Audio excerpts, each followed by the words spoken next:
In Japan, the line between history and urban legend is often blurred.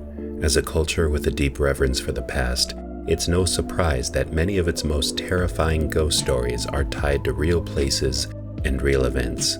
These go beyond mere folk tales. They're physical reminders of ancient stories that we can still see to this day. Tonight, we're going to explore some of Japan's uncanny or haunted places that aren't tied to the paranormal, but instead based on stories around actual historical figures.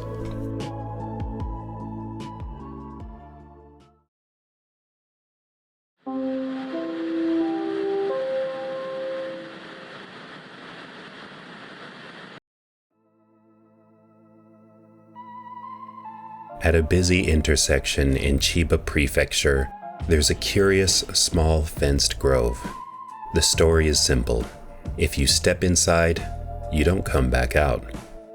Tonight's first entry is Yawata no Yabushirazu, or, in English, Yawata's Thicket you must not enter. It's a small patch of trees in Ichikawa City, just outside of Tokyo. At about 18 square meters, it's roughly the size of a convenience store parking lot, and although it may not look like much, it's been fenced off for hundreds of years, all the way back to the Edo period, during which people whispered that anyone who enters will never return. The strange part is that nobody agrees on exactly why. Was it sacred land? Was it cursed? Or did it just suck real bad? The explanations change depending on who you ask, but everyone understood the bottom line. This was not a place you crossed. And we can see that reputation going all the way back in history. Edo period guidebooks mark the grove as restricted. People said that samurai patrols and government workers weren't too fond of the area either, avoiding the place whenever possible. Even though it's so small, because of the dense bamboo, it was hard to see through it after dark.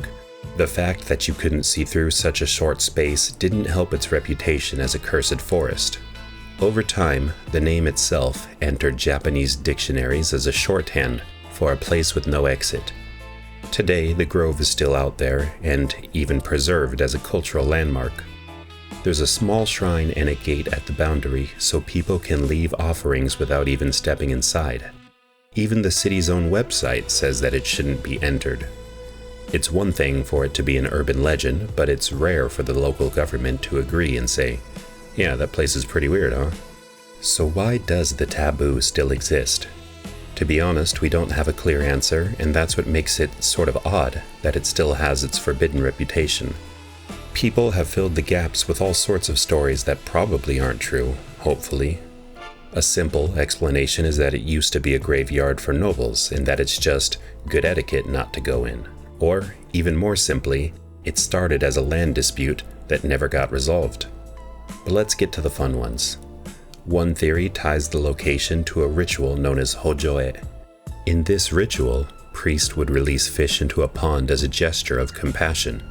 To make sure it stuck and the fish didn't just get caught again, the priests forbade villagers from approaching the pond. Later, the pond dried up and the trees took over, but the rule survived. But to be honest, I've just been sharing the minor theories here. The big one is that Yawata's Thicket is tied to the death of a certain historical figure. This figure was Taira no Masakado, a 10th century warlord who led a failed rebellion against the emperor and became one of Japan's most feared ghosts. The grove is rumored to be the site of his death, or, according to some, his secret true burial ground, which means that stepping inside is inviting the wrath of a spirit with a 1,000-year-old grudge. But don't plan your trip out to Chiba just yet, because Masakado actually haunts a second location. This one is in Tokyo itself, right in the middle of Tokyo's financial district, where Masakado's head is said to lie screaming under a pile of dirt.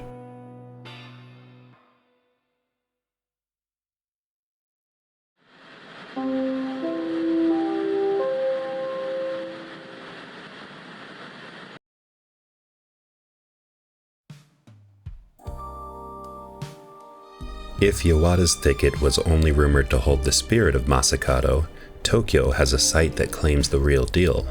Today, it's tucked right in the middle of Tokyo's financial district, surrounded by office towers. Despite all that modernization, people still tell wild and vivid stories. This story starts in the 10th century, when the imperial court saw indulgent poetry contests, nobles staging competitions to see who had the longest sleeves, and an endless flow of sake and women. Masakado was a provincial noble who took one look at all that and chose violence. In a move to separate himself from the establishment, he declared himself the new emperor. It was a bold move, and bold sometimes pays off. Not in this case, though.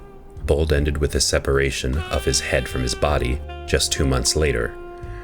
That same head was paraded through Kyoto as proof of his defeat.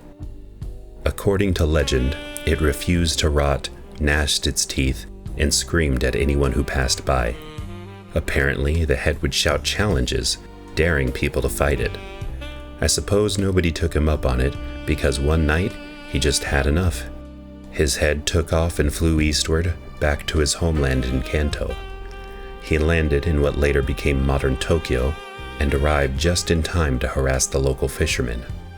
Apparently having better things to do, they promptly buried the head beneath a mound of dirt to shut the spirit up. Well, that's the story at least. While that location does house a memorial shrine in his name, we somehow don't have any proof that his screaming head flew 250 kilometers to fight a group of peasants. We also don't have any proof of a curse, but you know that's not going to stop anybody from believing in one. So, what's actually going on at Masakado-zuka, the Shrine of the Headless Spirit? Well, after the 1923 Great Kanto earthquake, the Ministry of Finance planned to build on his gravesite. But this plan had to be shelved, not just due to the mysterious deaths of the construction crew, but the death of the minister who gave the order himself. Later, during American occupation, similar plans to rework the area met a second string of inexplicable incidents, leading to the plans being dropped for a second time. And the burial mound stays there to this day. What you might also see if you visit the shrine is a bunch of frog statues. This is due to a Japanese pun. Kaeru means both frog and to return, mimicking Masakado's return flight to his hometown. An older tradition for Tokyo workers heading out of town for business is to leave froggy figurines at the shrine for luck in their safe return. Not that Masakado is the best patron for a safe return home, but hey.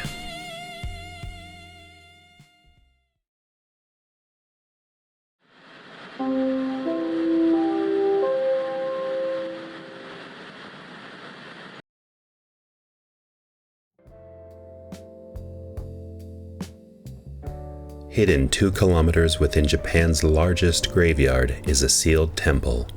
Inside is a 1,000-year-old monk, and he still gets fresh bentos delivered daily. In Wakayama Prefecture, there's a mountain temple known as Okunoin. On temple grounds is a cemetery that runs almost 2 kilometers and holds more than 200,000 graves, making it the largest graveyard in Japan. At the very end of that path is a hall that's been sealed to the public for more than 1,000 years. And, according to the temple staff, inside this hall, the founder still lives to this day. That founder was named Kūkai, also known as Kōbō Daishi. He lived at the turn of the 9th century and founded the Shingon school of Buddhism. In the year 835, he went through an experience a layperson might have mistaken for death. His followers, however, knew better. They immediately recognized his ascension to Nyūjō, a meditation without end. According to them, he remains in that state to this day, awaiting the arrival of the future Buddha. Not only do they change his robes for him, they also carry meals to his hall twice a day. I wasn't joking about that bento thing. While they take their duties seriously, it's not as if they literally expect him to pick up his chopsticks and dig in. It's a ritual of devotion they've been repeating for more than 1,100 years. The hall itself has stayed sealed to the public. Visitors stop outside, bow, and leave their prayers at the doors. So, what's going on here? Well, Shingon Buddhism, the Buddhist sect founded by the very monk in question, emphasizes ideas of timelessness. Its teachings speak of enlightenment not as a far-off state, but as something that can be entered here and now, a presence that continues without interruption. And that's where Kūkai is to this day, meditating behind closed doors. Naturally, this philosophy has spilled out of the temple doors and created rumors about the temple grounds as well. People say that 2 lanterns in the hall have burned for nearly 900 years. Other rumors say that there's a well of reflection on the grounds that tells you exactly how long you have left to live. All of these stories surround the Shingon thematic elements of mortality and transcendence. And that's why, even today, monks still bring Kūkai his meals and change his robes. It's their faith that keeps him present, and in that sense, it's not entirely wrong to say he's still alive.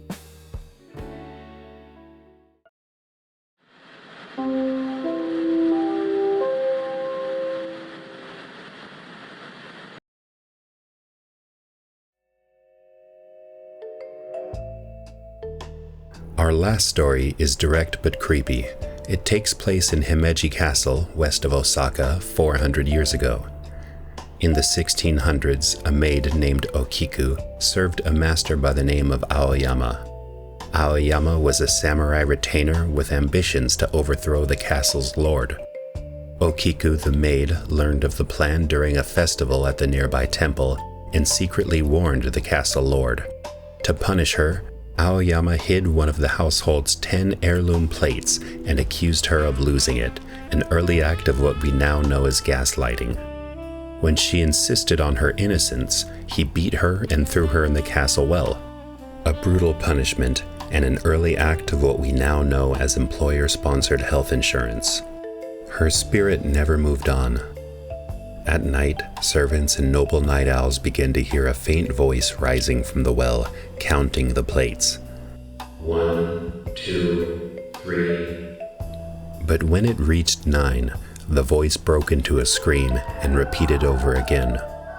Soon, word spread about the counting spirit, and the well's reputation spread across Japan. The story left such an impact that it was adapted into popular stage entertainment throughout history, puppet theater in the 18th century, and kabuki in the 19th. Artists even carved poor Okiku into woodblock prints. She entered ghost lore as a loyal servant who is betrayed and whose voice returns night after night. The well is still there in Himeji Castle to this day, but now it has the name Okiku's Well. A shrine was built on the grounds nearby in her memory. What began as a story of political intrigue and cruelty formed a legend that outlasted the power struggle that created it. Tonight, we've looked at hauntings tied to real places and people throughout history. We've covered vengeful spirits of the ambitious, pitiable ghosts of the betrayed, and even touched on an eternal entity. What I find most interesting here is how the past and the present line up. Coming from the US, it's easy to see history as something completely separate from yourself nowadays. But these are compelling reminders that we're more connected to the past than we think. The past is still present in many places, and I'm sure there's more entries both in and outside of Japan. Well, anyway, if you liked listening to me ramble, you might need professional help, so you'd better submit an application by pressing the like and subscribe buttons simultaneously. But either way, always remember that Glinda the Good Witch was also a princess. I mean, she wore a crown and came down in a bubble. And with that, I'm out.